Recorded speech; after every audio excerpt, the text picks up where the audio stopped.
लोगों को पता पड़ जाए कि हम आम आदमी पार्टी के लोग आए हैं। भारत माता की जय। भारत माता की जय। इनकलाब जिंदाबाद इनकलाब जिंदाबाद वंदे मातरम वंदे मातरम। बहुत बहुत धन्यवाद संतोष श्रीवास्तव जी, आपने मुझे भी मौका दिया बोलने का। आप सभी साथियों को 26 जनवरी गणतंत्र दिवस की हार्दिक हार्दिक शुभकामनाएं, बधाई मेरी तरफ से, दिल से बधाई, दिल से आभार। आप लोग सब यहाँ पे आए और मैं तो सिर्फ जैसा कि पूर्व वक्ताओं ने बताया, हमारे संतोष श्रीवास्तव जी ने बहुत ही बढ़िया एक्सप्लेनेशन दिया है, जितना तो हमको इतनी जानकारी नहीं है क्योंकि हम लोग नौकरी करने वाले लोग हैं। और हमारे पूर्व वक्ता खुशाद सिंह जी ने भी बहुत बढ़िया वक्तव्य दिया। 26 जनवरी 1950 को हमारा संविधान लागू हुआ और हम उस संविधान के रचयिता डॉक्टर भीमराव अंबेडकर जी को बारंबार धन्यवाद देते हैं जिन्होंने इस सुंदर संविधान को बनाया। लेकिन इस संविधान को बना तो दिया, उसका पालन हमारी जो आज की राजनीति है उसका पालन नहीं कर रही है।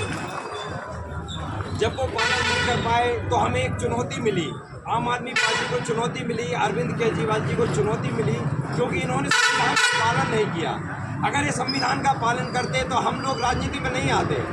हम लोग नेता नहीं हैं, हम लोग आप जैसे लोग कर्मचारी हैं, लेबर हैं, मजदूर हैं, नौकरी करने वाले हैं, हम हाउस वाइफ हैं। कहने का मतलब हम लोग पॉलिटिशियन नहीं है। और यदि हमको पॉलिटिक्स में आना होता तो हम लोग बीजेपी कांग्रेस से ज्वाइन करते। मैं अभी उनके बारे में कुछ नहीं कहना चाहता, मैं तो इतना कहना चाहता हूं कि हम संविधान को बचाने आए हैं, अंबेडकर जी के संविधान को बचाने आए हैं। अंबेडकर जी कहते थे कि शिक्षा वो शेरनी का दूध है, जो पिएगा वही दहाड़ेगा। जब तक हमारे बच्चे नहीं पढ़ेंगे हमारा देश आगे बढ़ ही नहीं सकता। हमको पहले तो हमारे बच्चों को शिक्षित करना पड़ेगा।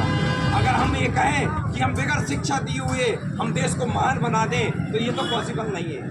शिक्षा तो हमको देना ही पड़ेगी, बगैर शिक्षा के हम आगे बढ़ ही नहीं सकते। तो साथियों, हमारे अरविंद केजरीवाल जी जो दिल्ली के लोकप्रिय मुख्यमंत्री हैं, वो इसीलिए राजनीति में आए कि यदि वो राजनीति में नहीं आते तो ये लोग देश को बेच देते। और जब हमारी पार्टी बनी 26 नवंबर 2012 को हमारी पार्टी की स्थापना हुई और जब वो बनी तो उसमें 3 विचारधाराएं हमारी पार्टी ने रखी। सभी की सहमति से 3 विचारधाराओं के मैं बारे में हमेशा चर्चा करता हूं। जब भी मैं कभी कहीं बोलने का मुझे मौका मिलता है तो मैं अपनी आम आदमी पार्टी की विचारधारा जरूर बताता हूं। तो हमारी जो विचारधारा है अन्य राजनीतिक दलों से अलग है। हमारी विचारधारा है, पहली विचारधारा है हमारी कट्टर ईमानदारी। हम ईमानदार तो सब हैं, लेकिन कट्टर ईमानदार वो है यदि उसका बेटा भी भ्रष्टाचार करता है तो उसके बेटे को भी जेल में डाल दे, उसको कट्टर ईमानदार हम कहेंगे।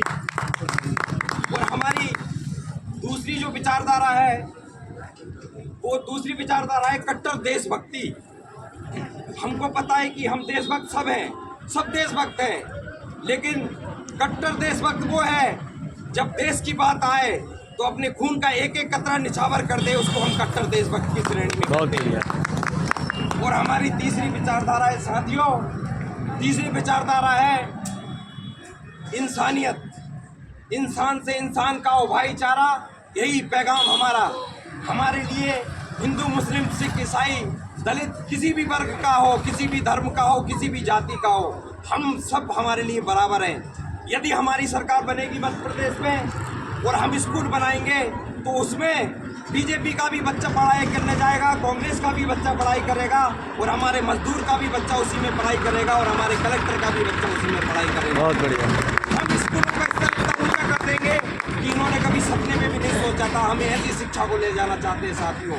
हम लोग पॉलिटिशियन नहीं हैं, हम लोग आपकी तरह आम आदमी हैं और हम चाहते हैं कि एक मौका हमको मिलना चाहिए और एक मौका जरूर मिलेगा, ऐसा हमें विश्वास है। इतने कहकर मैं अपनी वाणी को विराम देता हूँ और जोर से एक बार भारत माता के जयकारा लगा दीजिए। भारत माता